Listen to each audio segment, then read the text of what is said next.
one of the things I think this is the case anyways, I think people are always looking for an excuse to have their character corrupted. Because if your character is corrupted, then you get to lie, and you get to cheat, and you get to steal, and you get to betray, and you get to act resentfully, and you get to do nothing. And that's all easy. It's easier to lie than to tell the truth. It's easier to do nothing than to do something. So there's always part of you thinking, well, I need a justification for being useless and horrible, because that'd be a lot less work. And so then if something terrible comes along, you think, aha, that's just exactly the excuse that I was waiting for. And then out all that comes. You know, Solzhenitsyn, when he was in the concentration camps in Russia, watching how people behaved, he said that there were people put in the camps who immediately became trustees or guards, and they were even more vicious than the people who had been hired as guards. His idea was that they had collected all that, he called it foulness, if I remember correctly, around them in normal life. But they didn't have the opportunity to express it. But as soon as you gave them the opportunity, it was like, there it was, right away. So one of the messages that seems to echo through these Old Testament stories is that just because something terrible happens to you doesn't mean that you get to wander off the path and make things worse. And maybe it doesn't matter how terrible it is that what happens to you. That's a tough call, you know, because you see people now and then in life who they've really got it rough, man. Like 50 bad things are happening to them at the same time, and you think, well, it's no wonder. If you were bitter and resentful and hostile, it'd be like, yeah, no wonder. But then you meet people, and Solzhenitsyn again talked about this in like Archipelago. He said he met lots of people not lots. He met enough people to impress him in the concentration camp system who didn't allow their misfortunes to corrupt them. And that's something. Because maybe the only real misfortune is to become corrupted. That's a really useful thing to think. You know, maybe the rest of it is trivial in comparison. I know that's a rough thing because you can be in very harsh circumstances, but I do think there's something to that. And the Lord was with Joseph. He was a prosperous man, and he was in the house of his master, the Egyptian. And his master saw that the Lord was with him, and that the Lord made all that he did to prosper in his hand. So that's an echo of the idea that we encountered earlier about walking with God, right? So Adam walked with God before he ate the fruit with Eve, and then he wouldn't walk with God. And then Noah walked with God, and Abraham walked with God. And so the idea is, well, that's that alignment with the highest ideal, I think, something like that. And you know, we could think about that as a metaphysical claim as well. But I don't think it is. I mean, I've got thousands of letters now in the last year from people who have told me that they were in a pit. That's exactly right. And that they decided that they were going to try to put their lives together. And that it worked. And so that's really something, you know, and they write surprised. It's like, well, I decided that I was going to work hard at what I was doing and I wasn't going to lie any more than absolutely necessary. Thought I'd give it a try for a few months, you know. And all sorts of good things started to happen to me. It's like, maybe that's how the world works. Now, obviously, it doesn't work like that all the time, right? Because you can get sliced off at the knees. I mean, there's an arbitrary element to existence that you can't wish away. But that doesn't mean that there aren't bad strategies and good strategies.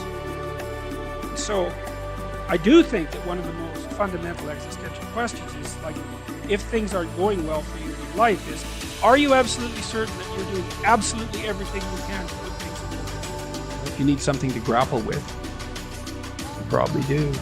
You can find that. You just look inside, you'll find something to grapple with. You know, inadequacy, weakness, susceptibility to temptation, narcissism, pride, envy, revenge, resentment, frustration, lack of faith, all of that. That'll keep you occupied if you really grapple with it. And yeah, I mean, that's an ancient theological question. You know, what's up with the devil? Why does the possibility of evil exist? Why is there an eternal adversary?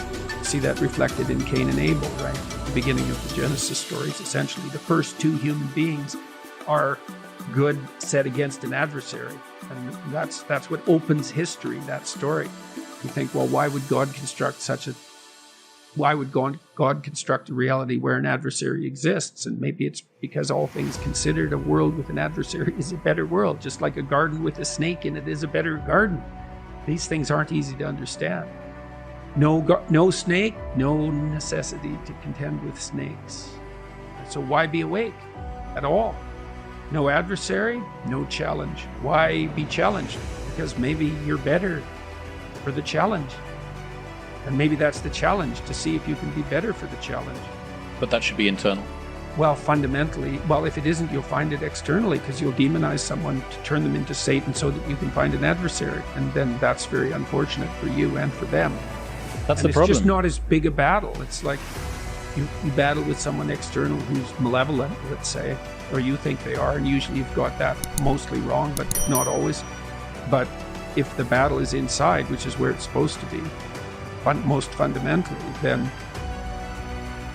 it's the ultimate. It is the ultimate challenge. And that's the infinite game. The external one Battle between good and evil on a playing field of chaos and order. It's the eternal game. And, you can play that out in the external world.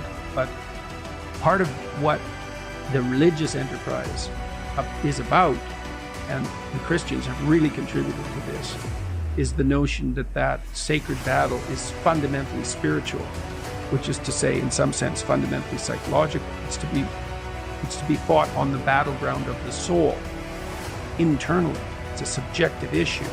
How do you defeat evil? You defeat the evil in your own heart. That is how you do it. And so if that's all being acted out for you in the world, you've misplaced Satan.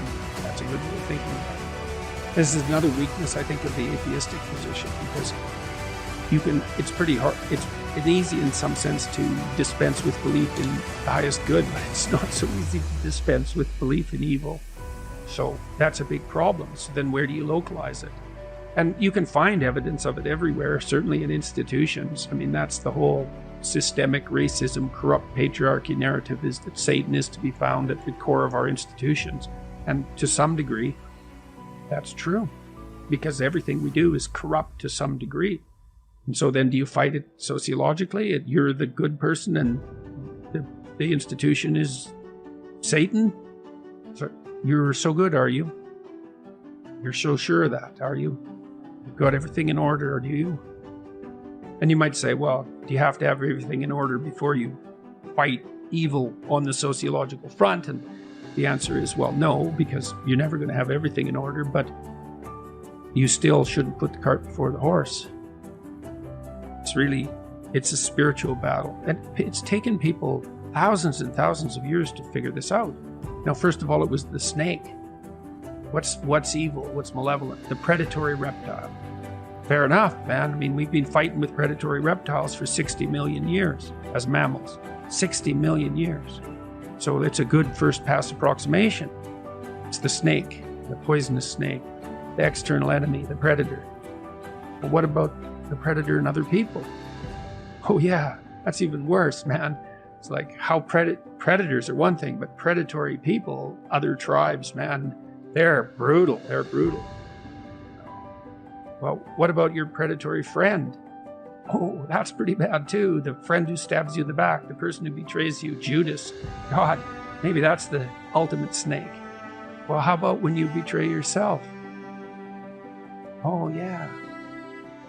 So you want to see, there's this association that's very strange that occurred in the development of Christian thought between the snake in the Garden of Eden and Satan.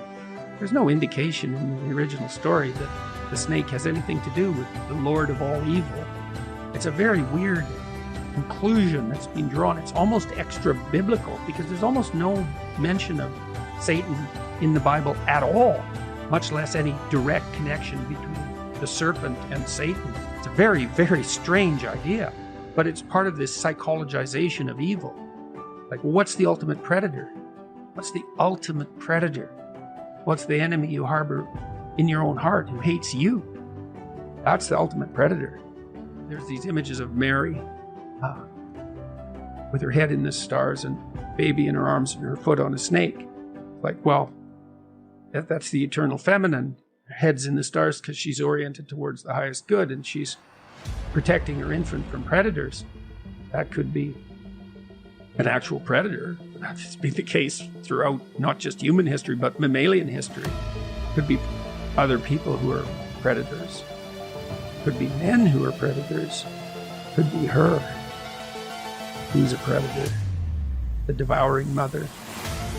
Like, well, what's the ultimate locale of genuine evil? Well, the highest religious answer is that's in you. That's the proper place to battle it out. And I think that's true. I think it's literally and metaphorically true.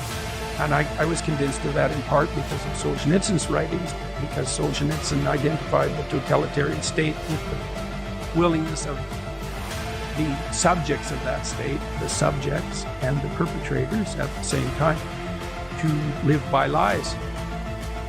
No totalitarian state if people don't lie. And every time you lie in support of the totalitarian state, then you're the perpetrator. And that's a psychological issue. It's like, you're going to lie to get along or not? Say, well, what does it matter? I'll go along with it. It's okay. We'll see how it matters. Because it matters. And that's all a psychodrama as far as I'm concerned. But fundamentally, when it's properly placed. You've got plenty of problems to take care of on your own front. And that's where you should concentrate your effort.